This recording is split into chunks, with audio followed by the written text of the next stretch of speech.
Anthony Hartwig here with a Labrae Football Coaches Corner and season preview. We're talking to the head coach of the Vikings, John Elliot. Coach, thanks so much for coming on and talking to us. Well, you're welcome. Thanks for having me. Appreciate it. So before we get into the excitement of this year, let's have a little bit of a recap of last year's football season for Labrae and what you think the returning players can learn from last year's experience. Well, we got better last year. Of course, we had a better record, but there were some games I think we couldn't get over the hump. Garfield, Liberty, and Crestview, and then even in our playoff game, we just didn't have enough to get over that hump. And I think this year, what we're trying to work towards is getting a little bit better when we're playing tougher teams, executing a little bit better so that hopefully somewhere down the line, we're going to get over that hump and be able to win those really, really tough games that maybe a lot of people didn't expect you to. So, that's the one thing from last year we want to do. Hopefully going into this year, we'll be able to do that.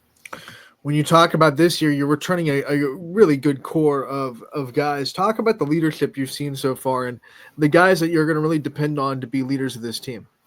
Yeah, most of the time, and I always say everything starts with our line, offensively and defensively. And to me, those are our leaders. Those guys know better. They show up every day, with their lunch pails and hard hats, and they go to work. And they expect those guys behind them to take care of them and do the things that they're supposed to do. But it all starts up front, and that's where our leadership comes from more than anybody else. We do have a lot of skill returning, but we did lose a lot at the offensive line, so we're looking to try to replace that. And in our offense, that's probably the most important part other than just having some skill guys back. And then when you talk about the defensive side, who are the guys that stand out on that side of the football that you think are really going to be leaders of this team? Well, again, starting up front with Eric Reibold, who's a 3-year starter at defensive end. He's a really good player, was like third on a team in tackles last year. Great kid. We're expecting a lot out of Jeremiah Henry Paulson, who's at nose guard, who's really a physically gifted kid. And, we're hoping he pans out there. We're looking for another defensive end. That Matt Cajallo came out last year, really did well as an offensive lineman. And on this side, this year is doing a whole lot better on the defensive side of the ball. We got our whole linebacker staff back, starting with Easton Armstrong, who led the team in tackles. Jaime Faulkner's taking care of the middle. And a sophomore, Max DeSmith, started the last few games at inside linebacker, and he's going to be the other backer. We got our outside linebackers returning.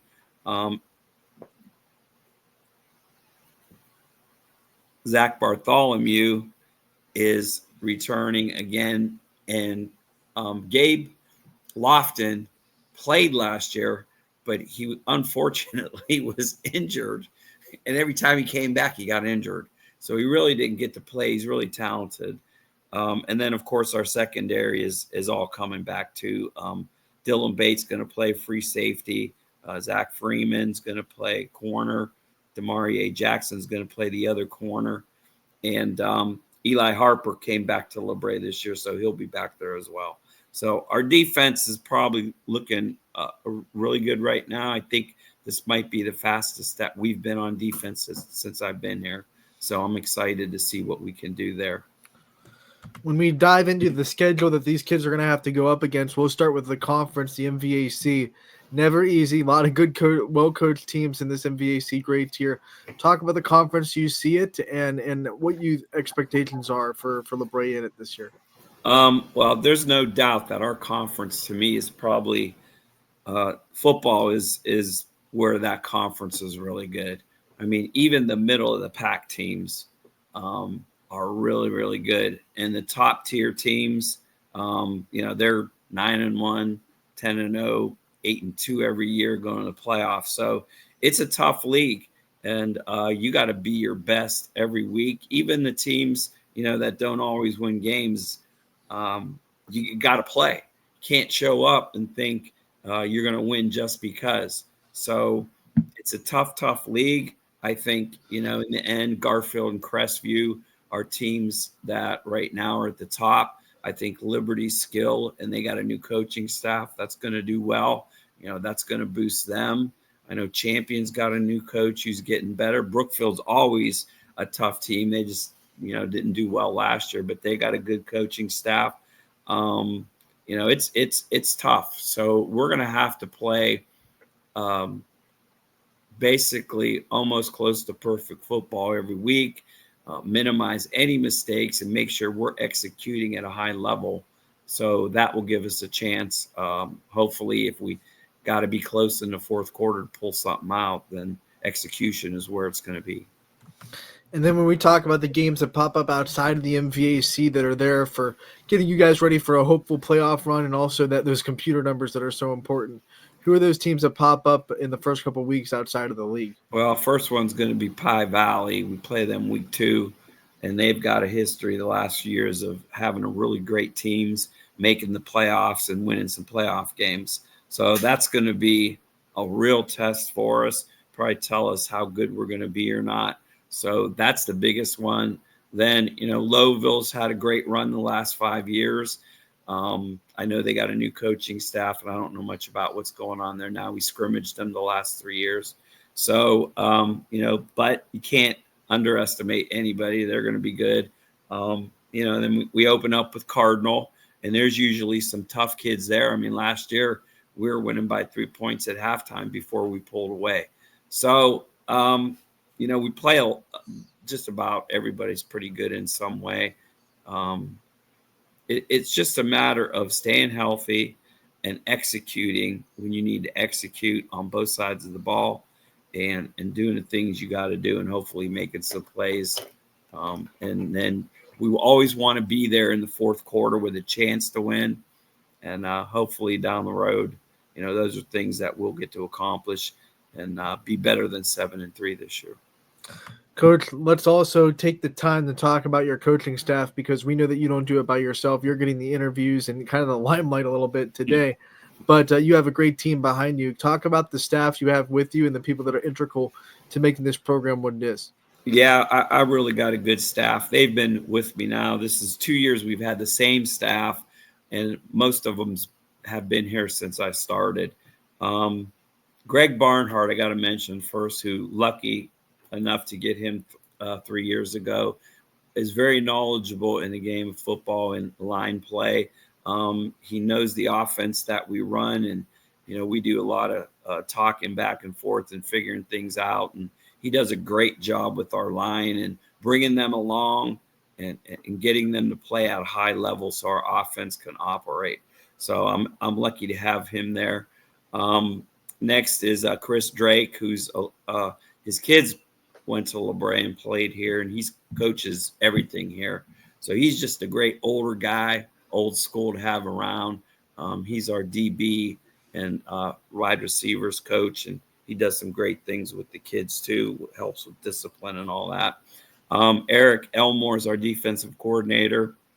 He's an older coach who's coached in numerous places. He's a teacher in the building, and he helps coordinate the defense and gets us all on the same page for that.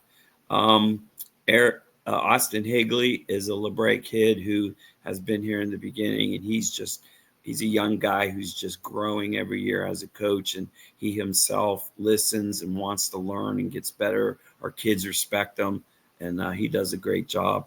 And my son, John Elliot, is the other coach that helps us out. He coaches our running backs and our outside linebackers, and same way he's a coach's kid, and he just has learned, and he's always been around the game, even when he wasn't at football, when I'm home doing stuff. So he's really conscious of what he's doing and knows what it takes, and I rely on him for a lot of things.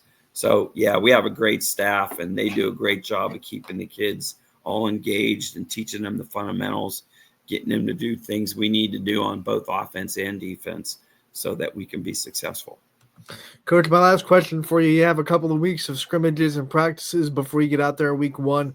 What are some things that you're seeing that have to be kind of done or managed before game 1 starts? Some things you want to accomplish in these scrimmages and these practices? Well, what I'd like to do the first scrimmage is kind of run a lot of our base stuff, and I want to see how kids are going to perform against an opponent. Are they going to come out and on fire? Are they going to kind of be slow a little bit and timid? So we want to make sure that they're coming off the ball, playing hard, and performing their assignment the way it's supposed to be done, so that our execution is well and plays can be successful. Same thing defensively. I want to make sure we're running to the ball and tackling, the basis of football, in the first scrimmage. The second scrimmage is more of a preview where you're getting a little bit more involved in how a game is going to go, and it's just a half. But same thing. It's all about execution, blocking, running to the ball, and tackling. And so those are the things that we're trying to emphasize in our scrimmages that hopefully prepare us a little bit for what's going to happen. Coach, we want to thank you so much for coming on and giving us a solid preview of your program. We'll be out there covering you every week. We can't wait for it. We're excited. Your fans are excited. And we look forward to seeing you again real soon. Great. Look forward to seeing you guys out there.